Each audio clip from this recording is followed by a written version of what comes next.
Chapter 28. The Goat-Foot God. Mona sat up in bed, her arms tight folded round her knees to prevent them from shaking, and asked herself what in the world had possessed her to act as she had. The reaction had set in and was proportionate to the previous exaltation. Not having the kind of conscience that prevaricates with herself, Mona did not deny that Ambrosius, the renegade monk, had a diabolical fascination for her. But to stir up the Ambrosius aspect of Hugh was to play with fire. In her reaction, she swung over to the psychological explanation of the whole thing. Ambrosius was Hugh's repressed subconscious, built up into a secondary personality. He ought to go and be psychoanalyzed and get it cleared up.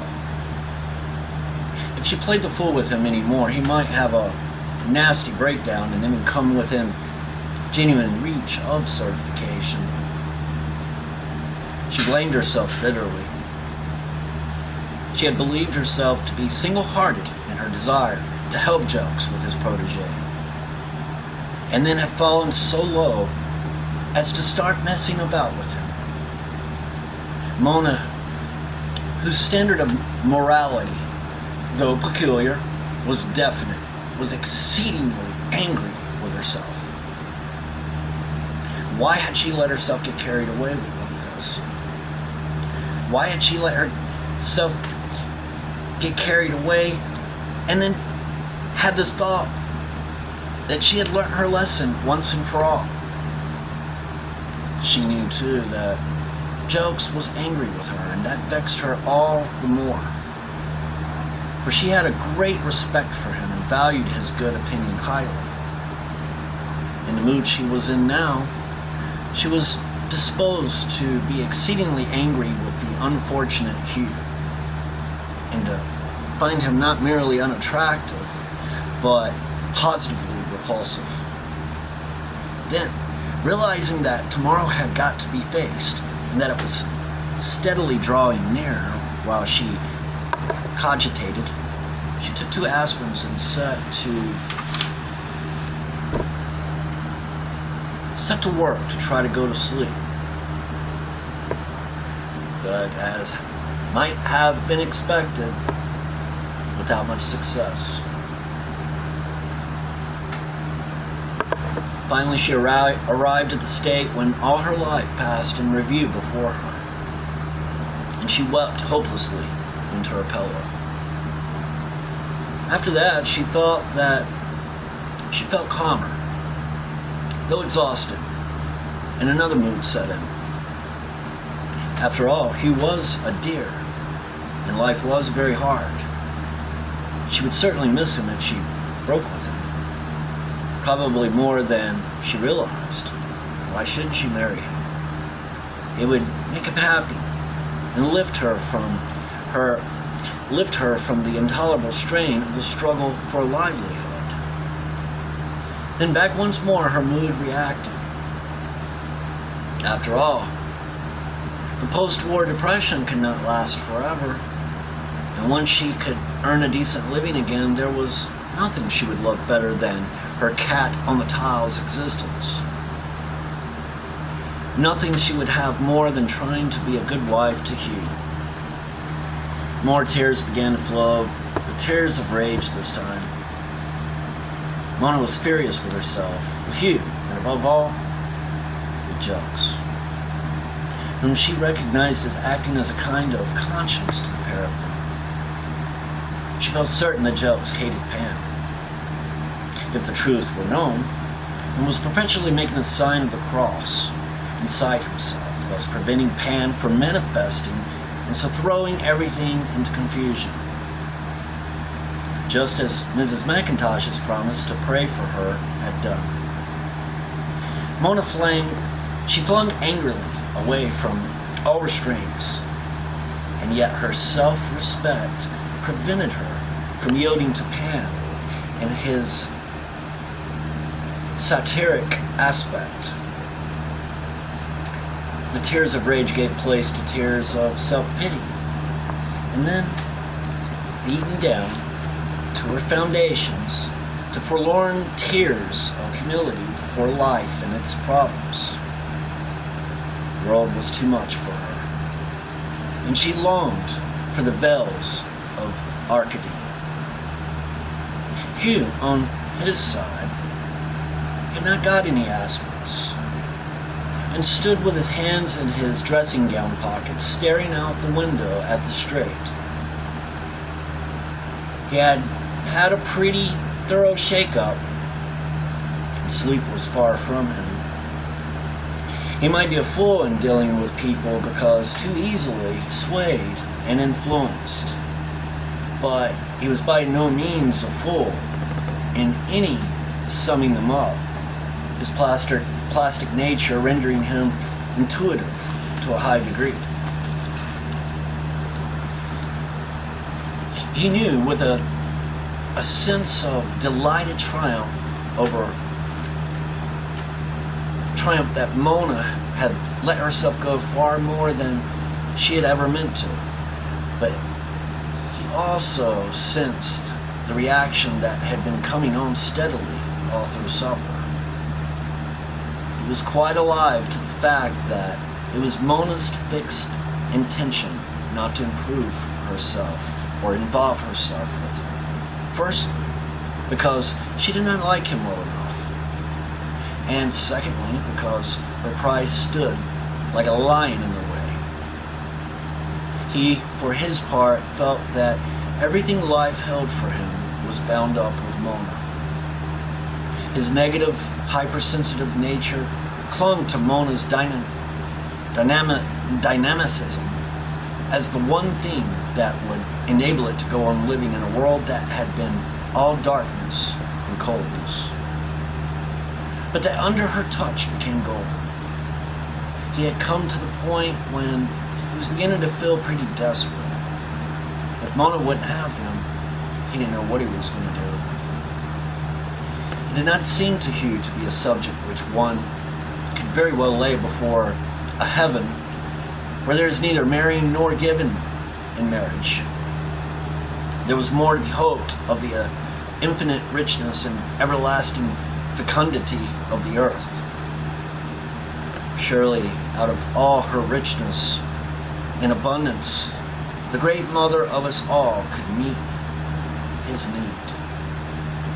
Why do we forget the mother in the worship of the Father? What particular virtue is there in virgin begetting?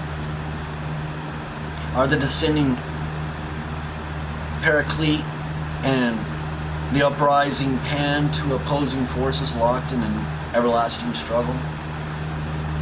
Or are they an alternating current playing between the two poles of spirit and matter?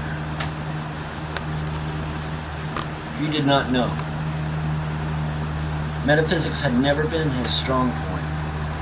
He knew what his need was, and he considered it to be a legitimate need.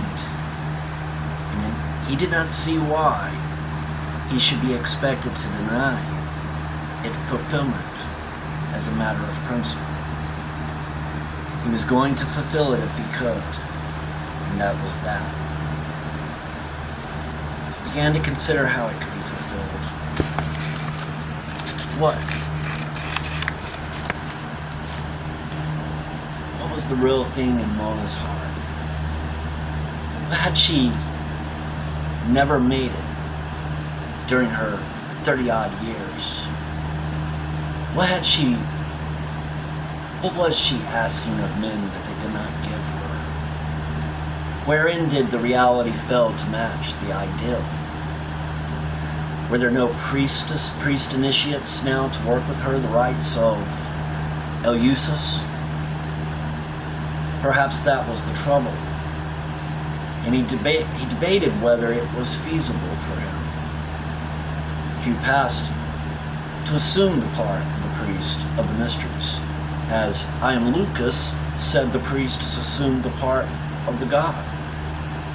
Could he, by imagining himself to be the Greek priest initiate, identify himself with Pan? It was a bold concept, but after all, it was a traditional one, and no novelty. But if he did this, what would be the repercussion? He and Mona were not boy and girl on the hills in the sun, but a mature man and woman who asked more of mating than would have satisfied the Greek athlete and his lass. They were priest and priestess. In Mona's fantasy, the priest had been the initiator, who had admitted her to the mysteries. What was to be done about it?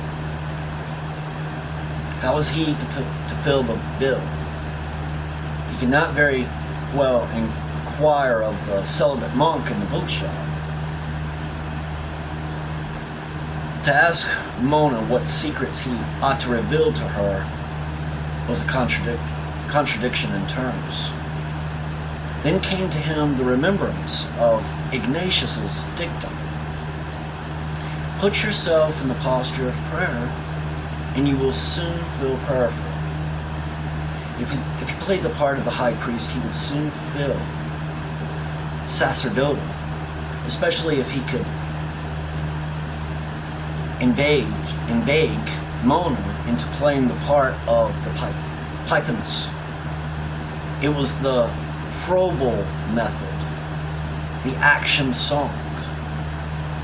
This is the way we mow the wheat, education by doing. That, according to Jokes, was the way the ancients initiated. Lost in his daydream, Hugh stood on, obvious or oblivious of the passage of time. The bare gray stone of the English building gave place to the white marble of a Greek temple. The pale starlight of an English night to flickering Greek torches. He was the high priest in the sanctuary awaiting the coming of the priestess. Beyond the curtains, Tyrion died. He could hear the murmur of the crowded, excited temple. The curtains parted, and Mona stood before him in a robe as priestess of Ceres, the curtains falling again immediately behind her. The crowded temple hushed and held its breath. This was the sacrament, the bringing through of power. This was the sacerdotal office. This was the sacerdotal office. Behind him was the All-Father, the first begotten love. Behind her was the Earth Mother. As in the fantasy, he had become the priest. Now the priest became the god, spontaneously, without any volition on his part. He felt power come upon him. He felt himself part of a larger whole, made one with the earth as she swung through the circling heavens. And then he checked and stayed. He could go no further. He lacked his priestess. The power that had sought expression through him could find no passage. For the circuit did not lead to earth, but remained insulated in empty space. The reaction hit him hard. He knew that he had been within an ace of the thing he saw, and the missing of it gave him a sense of irritated frustration that promised badly for his nerves next day. He tried to get hold of himself. After all, it was only fantasy he had been indulging in.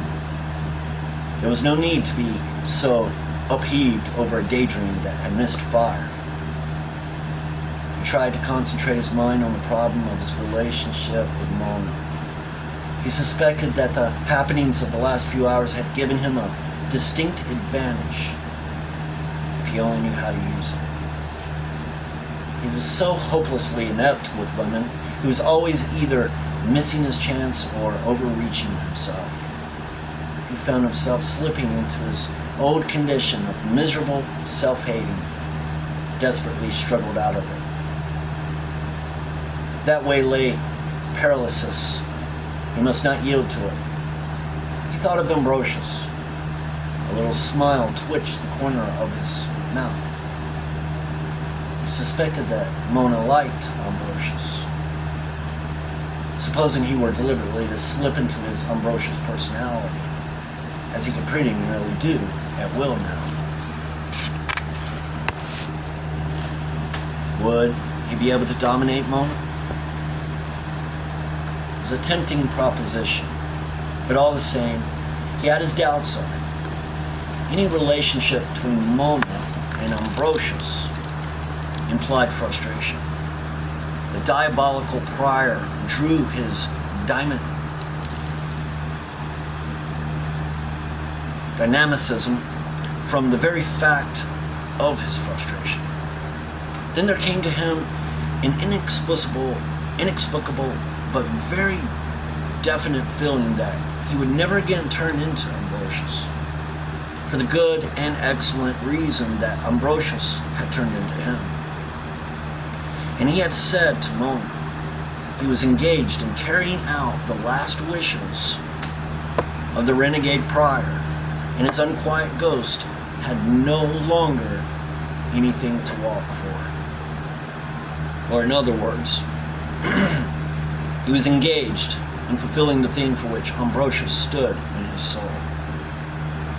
It's a curious fact that the inner self is satisfied if we show willing, and it is not necessary actually to carry out its urges.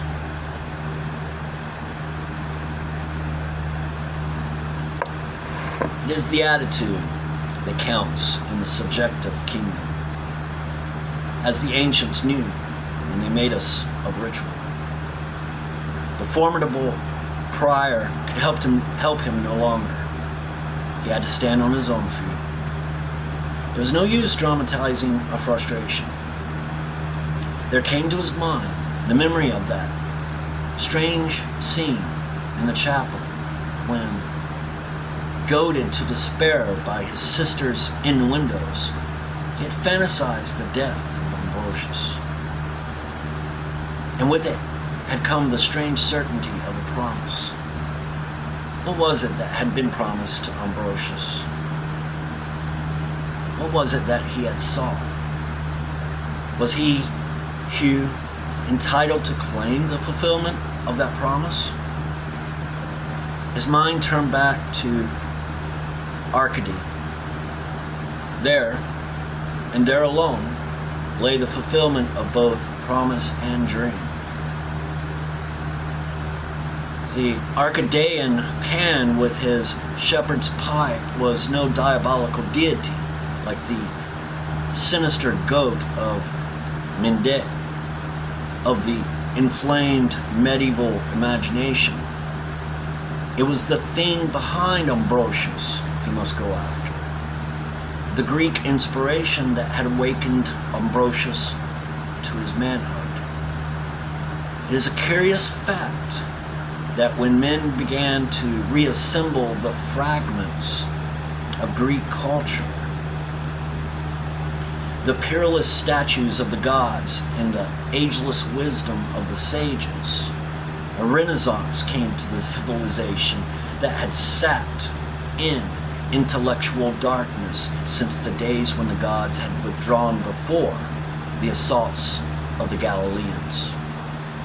What is going to happen to our own day now that Freud has come along crying, "Great Pan is risen"? He wondered whether his own problems were not part of a universal problem, and his own awakening a part of a much wider awakening. He wondered how far the realization of an idea by one man, even if he spoke no word, might not inject that idea into the group mind of the race and set it working like a ferment. Supposing thought Hugh, absorbed and completely oblivious to his surroundings. Supposing he were to fantasize the part of the Greek high priest of Mona's daydream until it became alive in him, even as Ambrosius had done. Might not Mona answer to it? A famous film star who is also a great artist has said that something enters into him and takes possession of him when he plays a part, or allows that part to play him. And he changes, and the character he represents becomes alive in him. He remembered Mona's words in the chapel concerning the Greek athlete of her fantasy who had followed her because he admitted her. That, of course, was his own dream precisely. He remembered the tense look on Mona's face when he had casually told that dream as they were looking at the dusty old books in the museum. She had recognized it all right, for some reason best known to herself, had made upon confession when they were psychoanalyzing themselves in the chapel. Now, why had she done that? Was there something in Mona that was saying, yes, I will worship Pan with you, provided you are of the true faith? It seemed to him that if he could pull this thing off with Mona, this curious experience of time as a mode of consciousness, and this even more curious experiment in the power of the daydream, something would be brought through into the group mind of the race and added to the racial heritage. He had no need to appeal to his fellow men or seek their suffrage and support. He had only got to be something, do something. And the thing would start in the group soul of the race, and they would feel it subconsciously. That, at any rate, was the way jokes said the adepts worked.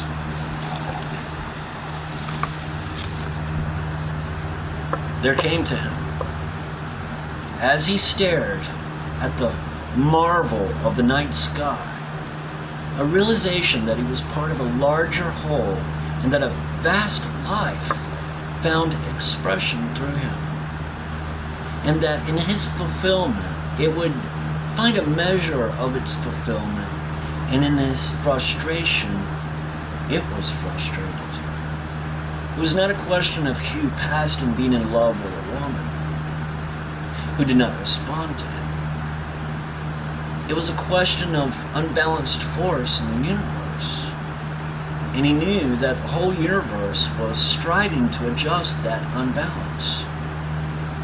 And that if he would but lean back and let himself be borne by the cosmic tides, they would bring him to the place where he would be. But to achieve that, he must lean back and let go, and allow the cosmic forces to adjust themselves in their own way. Not otherwise could he take advantage of them. He felt that he had stumbled on a very important key when he had realized that the way of approach to the dynamic reality lay by the path of fantasy, the most dynamic of all autosuggestion. The orthodox psychologists had never spotted that. It might be pure imagination, but nevertheless it was the way to set the invisible causes in motion, provided it lay along the line of their course. This was indeed a discovery worth making, thought Hugh, forgetting his frustration as he saw the way opening up in front of him once more. He had only to become the priest, and he could command his priestess. It was not a case of dominating Mona. It was a case of himself becoming the thing that would answer to the need in her. She knew too much to be contented with a commonplace maiden. What she wanted was the priest initiator. If he could make himself this, she would marry him all right. No need to worry about that. It was not Mona that was his problem, but he that was Mona's problem. But how was he to do this thing? How was he to ordain himself to the priesthood of a forgotten rite? How save by letting the power of which it was, the expression, rise up with its own peculiar magnetism, so that deep called unto deep. Mona had played a rite on him for reasons best known to herself and jokes. He would play a rite on Mona. He thought he could see his way through, and determined that in the morning he would get on with it. Chapter 28.